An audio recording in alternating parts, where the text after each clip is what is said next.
Breaking news చూస్తున్నాం. AP మంత్రులకు కొత్త శాఖలైతే కేటాయించిన సందర్భాలు నెలకొన్నాయి. పవన్ కు పంచాయతీరాజ్, గ్రామీణాభివృద్ధి, పర్యావరణం, అటవీ శాఖతో పాటు అదేవిధంగా లోకేష్ కు ఐటీ శాఖతో పాటు హెచ్ఆర్డీ శాఖలను కేటాయించారు. మొన్న ప్రమాణం స్వీకారం చేశారు మంత్రులంతా. వారికి కొత్తగా కొంతమందికి శాఖలనైతే కేటాయించిన బ్రేకింగ్ న్యూస్ మనం చూస్తున్నాం. పవన్ కళ్యాణ్ కు పంచాయతీరాజ్ శాఖను కేటాయించారు, గ్రామీణాభివృద్ధి శాఖను కేటాయించారు. అదేవిధంగా అటవీ శాఖలు కూడా పవన్ కళ్యాణ్ కి కేటాయించిన సందర్భాలు నెలకొన్నాయి. ఇక ఆయా శాఖల్లో పవన్ ఏ విధంగా ముందుకు వెళ్తారు అనేది చూడాలి. అదేవిధంగా లోకేష్ కు ఐటీ శాఖతో పాటు హెచ్ఆర్డీ. గతంలో కూడా లోకేష్ ఐటీ శాఖను నిర్వహించారు. ఇప్పుడు కూడా ఐటీ శాఖ రెండోసారి నిర్వహించబోతున్నారు. మనం ముందుగానే అనుకున్నాము పవన్ కళ్యాణ్ కు లేదా అనితకు హోంశాఖను కేటాయించే అవకాశాలున్నాయి మెండుగా అనుకున్నాము. సో అదే జరిగింది. పవన్ కళ్యాణ్ కు పంచాయతీరాజ్ శాఖను అప్పగించారు. ఇక అనితకు హోంశాఖను కేటాయించారు. అచ్చెన్నాయుడుకు వ్యవసాయం, సహకారం శాఖలను కేటాయించారు. కొల్లు రవీంద్రకు గనులు, ఎక్సైజ్ శాఖలు కేటాయించారు ఏపీ సీఎం. అదేవిధంగా నాదెండ్ల మనోహర్ కు పౌర సరఫరాల శాఖను కేటాయించారు. ఇక పలువురు మంత్రులు ఆయా శాఖల బాధ్యతలు కూడా నిర్వహించబోతున్నారు.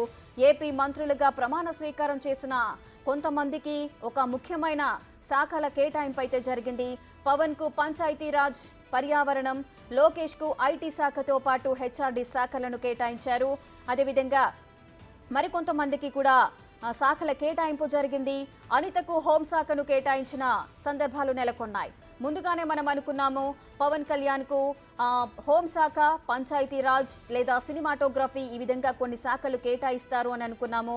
లేదు అంటే పవన్ కళ్యాణ్ కి హోం కాకపోయినా కూడా అనితకు హోం శాఖ కేటాయించే అవకాశాలు ఉంటాయి అనుకున్నాము. సో అదేవిధంగా ఏ విధంగా అయితే మనం చెప్పుకున్నామో అనితకు హోంశాఖ కేటాయించారు. నాదెండ్ల మనోహర్ కు పౌర సరఫరాల శాఖను కేటాయించారు. సత్యకుమార్ కు వైద్య ఆరోగ్య శాఖను కేటాయింపులైతే జరిగిపోయాయి. నిమ్మల రామానాయుడుకు జలవనరుల శాఖను కేటాయించారు. ఇక ఏపీ మంత్రుల శాఖల కేటాయింపు అయితే పూర్తయినట్లుగా తెలుస్తోంది. పలువురు మంత్రులుగా ప్రమాణ స్వీకారం చేశారు.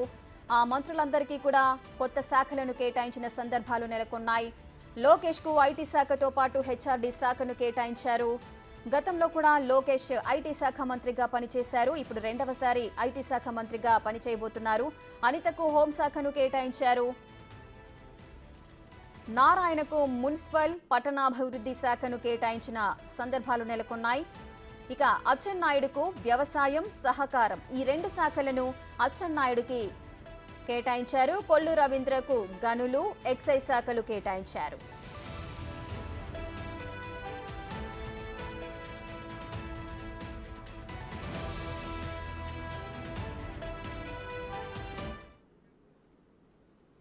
మరింత సమాచారం మా ఎగ్జిక్యూటివ్ ఎడిటర్ అశోక్ లైవ్ లో అందిస్తారు.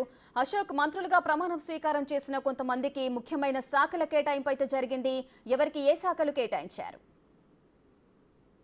రాష్ట్రం మొత్తం కూడా ఎదురు చూస్తుంది ఏ మంత్రికి ఏ శాఖలు ఇస్తారు అని, పవన్ కళ్యాణ్కి ఏమి ఇస్తారు అని, హోంశాఖ ఎవరికి ఇస్తారు, ఆర్థిక శాఖ ఎవరికి ఇస్తారు అంటూ రకరకాల డిస్కషన్ నడుస్తోంది. దానికి కొద్దిసేపటి క్రితం ఏపీ ప్రభుత్వం శాఖల కేటాయింపుకు సంబంధించి అఫీషియల్గా లిస్ట్ అనేది రిలీజ్ చేసింది. అందులో ఆంధ్రప్రదేశ్ నాలుగోసారి సీఎంగా చంద్రబాబు నాయుడు మళ్ళీ బాధ్యతలు తీసుకున్నారు. సో ఆయన కింద జిఏడి ఉంటుంది, అంటే జనరల్ అడ్మినిస్ట్రేషన్ రెగ్యులర్గా సీఎం కిందే ఉంటుంది. లా అండ్ ఆర్డర్ కూడా సీఎం ఉండే ఆనవాయితీ 2004 రాజశేఖర రెడ్డి సీఎం అయిన దగ్గర నుంచి ఉంది. బేసిక్గా home and law and order రెండూ కలిపి హోమ్ మినిస్టర్ దగ్గర గతంలో ఉండేవి. కానీ ఆ తర్వాత అంటే 2004 తర్వాత రాజశేఖర రెడ్డి దాన్ని డివిజన్ చేసి హోమ్ మినిస్టర్ని ఒకరికి, లా అండ్ ఆర్డర్ని మాత్రం ఆనవాయితీగా సీఎం దగ్గరే పెట్టుకుంటారు. సో హోంశాఖకు మాత్రమే సపరేట్ మంత్రిని పెడతారు. అందులో భాగంగా ఇక్కడ చంద్రబాబు నాయుడికి జిఏడితో పాటు లా అండ్ ఆర్డర్ తీసుకున్నారు. అలాగే public enterprises and all other portfolios not allocated to ministers, అంటే ఏ మంత్రులకైతే శాఖలు కేటాయించకుండా ఖాళీగా ఉంటాయో ఆ శాఖలన్నిటికీ కూడా ముఖ్యమంత్రి మంత్రిగా వ్యవహరిస్తారు అనేది అక్కడ క్లియర్గా మెన్షన్ చేశారు. రెండోది, అందరూ ఎక్స్పెక్ట్ చేసింది, జనసేన పార్టీ నేతలు ఎక్కువగా కోరుకున్నది పవన్ కళ్యాణ్ని డిప్యూటీ సీఎంగా చూడాలని. ఇందులో భాగంగా ఇక్కడ డిప్యూటీ సీఎంగా పవన్ కళ్యాణ్ ఉండబోతున్నారు. సో ఆల్రెడీ ఇప్పటికే ప్రమాణం కూడా చేశారు. గతంలో అంటే జగన్ సర్కార్లో 5 డిప్యూటీ సీఎంలు ఉన్నారు. కానీ చంద్రబాబు సర్కార్లో కేవలం ఒకే ఒక డిప్యూటీ సీఎంని పెట్టారు. అది కూడా కొణిదెల పవన్ కళ్యాణ్ని డిప్యూటీ సీఎంగా, అంటే చంద్రబాబు నాయుడు తర్వాతి స్థానాన్ని ఇక్కడ పవన్ కళ్యాణ్కి ఇచ్చినట్టుగా తెలుస్తుంది. ఆయనకి